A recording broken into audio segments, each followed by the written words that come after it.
Hey YouTube, welcome aboard the Nautilus. The Nautilus is my 125 gallon saltwater reef tank. It's an upgrade from a 75 gallon reef tank that I had a month ago. So as you can see by the diatoms all over the sand bed, I am cycling, actually at the end of my cycle process. I have already had all my spikes in ammonia, nitrite, nitrate. So we're good to go, nothing to do here. We're just gonna let the diatoms run its course and starve themselves out. So in the meantime, let me take you on a tour of my tank here. Like I said, this is a 125 gallon tank, non-drilled, and I've got two hydrocorellias, and they are on a wave maker, so they are fluctuating back and forth. I've got really good flow in the tank, as you can see by my softies in there. They're just gently swaying, which is great, just what they needed. Not going to get blasted from one side or the other. And in the back, I've got just two small cheap power heads I got from a local fish store, because when I first set this up, I did not have enough flow. I'm going to be updating those, upgrading those sometime the end of the month. And other than that, the aquascaping, pretty much what you see is what you get. Now, none of that rock is epoxied or glued. There's no acrylic poles holding it together. I just took the time to balance everything, and I wanted it to be not only pleasing to the eye, but I wanted it to be functional. Over to the right, it is pretty much a cave in there. It's not one solid piece. The fish can swim in and out, and the other two structures, the one in the middle and the one to the left, also wanted to make them a little bit more open to allow for more flow, and the fish love it. They swim in and out.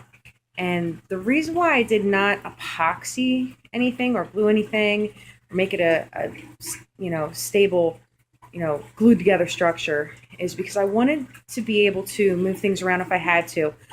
Sometimes you put a coral in a reef tank, not really liking where it is, and then you got to break apart everything to move it, and I just thought that this was a better idea than having to break down a reef and build it back up again. If I just want to move one little piece, I can. Case in point, to the left, I have pulsing zinnia. And I know a lot of you just cringed because that stuff grows like a weed. Well, not in my tank. It's staying put. But in case it does decide to take off, it is on a rock that I can move away from that aquascaping structure. So that will keep it pretty much isolated, which is good, because then it won't take over the tank like other people have told me their horror stories. So that's the inside of the tank, other than a few shells for the clownfish playing there in the middle. They do not have an anemone.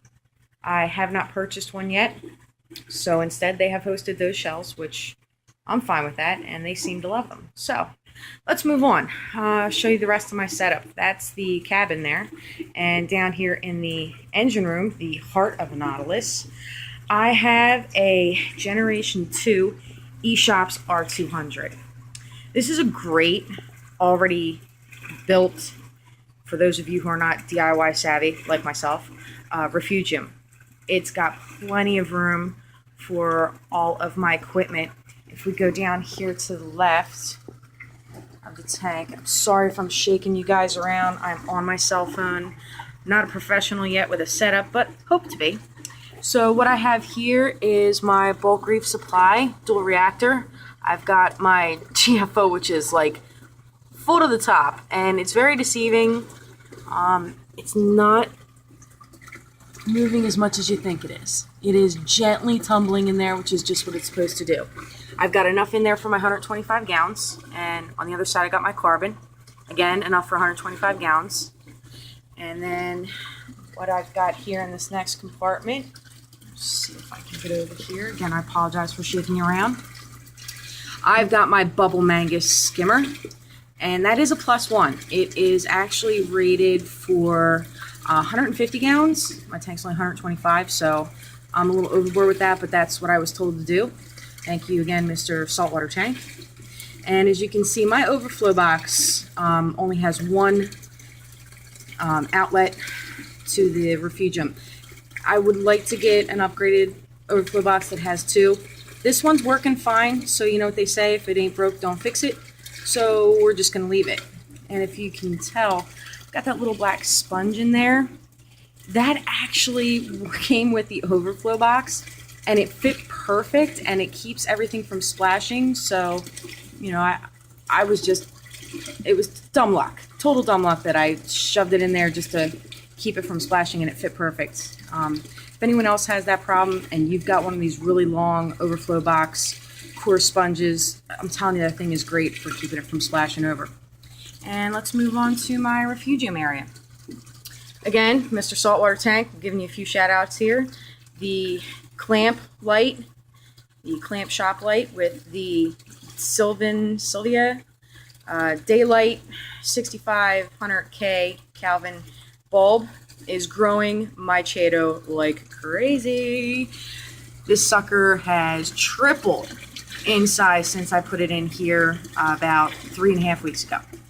So that light works. This setup works. You don't need anything fancy or expensive. I think it's hysterical that with all the money I've spent on all the other equipment, that $8 light is running my refugium. But it's doing a good job. And as you can see, I do not have sand or miracle mud. I am going with the reef rubble bottom. And I kind of like the idea because it does give you more rock to water ratio, live rock to water ratio. And I don't want a lot of live rock in my tank. I want there to be room for the fish to swim. I want there to be room for the corals to grow. So I like the idea of putting that live rock that you're supposed to have, you know, in the sump where it's not seen, but it is beneficial. And if you can see that white line right there, that is actually coming from my GFO and carbon reactor. That's the clean water coming out of the reactor. It's just going right into the core sponge, and then it's going over into the last compartment. Again, sorry if I'm jiggling you around, everybody. And I've got my Mag 7 pulling all my clean water out of the refugium and sending it up into the tank, into the return line. I'm very happy with it. It does a great job. As you can see, my water line, I have marked there. It's a little low, and I am patiently waiting my RODI, I'm sorry, not RODI, excuse me, I'm wrong, my auto top-off unit that's coming from Dr. Foster and Smith. If you see this picture in front of you, that's my auto top-off right now. Yep. A do-it-yourself auto top-off unit. Every morning I wake up and I check the water line and I slowly pour in some RODI water until the water line comes up. And it takes about a gallon, sometimes maybe even just half a gallon every morning. That's about the rate of my evaporation right now. It actually is a good thing that I'm my own auto top off because it makes me look at the tank and inspect things while I'm busy doing that. Slowly pouring it in, I can check everybody out, see if there's a problem. And that's a good thing. I think sometimes when your tank is too automated, you have a disconnect with it, and then it's like a week later, and oh my God, look, I found something wrong. So I don't know. I need the auto top off. It'll be better for the swing, for the the water chemistry to have the auto top off and slowly keep that water level up. I know that, I understand that. So I'm gonna have to just figure out another way to be OCD with my tank. So let's head back up into the cabin here. And sorry about the jiggling again. Can't wait for my anniversary. I think I'm going to ask my husband for a camcorder and a tripod. That'll be much better for everybody. I want to kind of show off real quick, a little closer, the aquascaping. Like I said, this is the first island, and it is pretty hollow under there. It's very open. My Mandarin loves this island. Yes, I said Mandarin. No, my tank is not up for a year. It's not full of amphipods, but he eats live food. He is sustained on Maya shrimp and the roe prawn and the shrimp, the brine shrimp. And I make a little cocktail for him, and I feed him, and he eats it, and he's fat. And he's in here somewhere. Hopefully we'll get a chance to see him. There's Tang Tang. Hi, Tang Tang. And I've got some corals here. As you can see, I am mostly softies. I do have 2 LPSs, my lovely clownfish in their shells. You know, I feel bad that they don't have an anemone,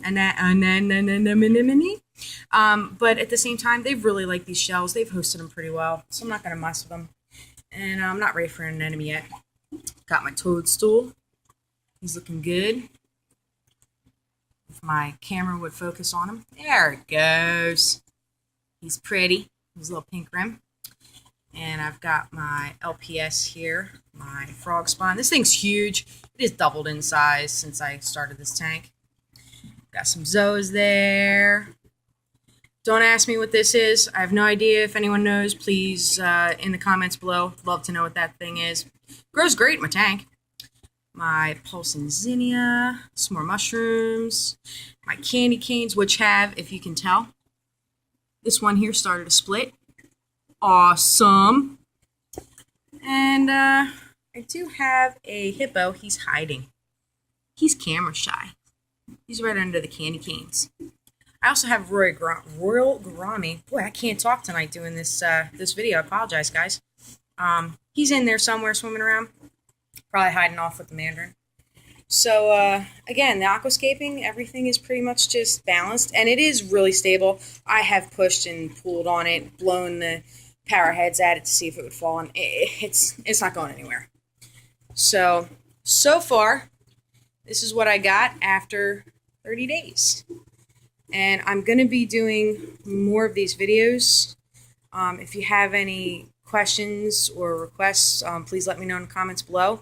And subscribe, because our next adventure is going to be the water. I'm going to show you what I use, how I use it, all my paraphernalia in the fish room. Yeah, that's my fish room. I love that it's right next to my tank. I've got all kinds of goodies in there. And that's going to be my next video. I'm going to go over how I take care of my water and all my equipment and my maintenance equipment. And in the meantime, YouTube, thanks for coming aboard.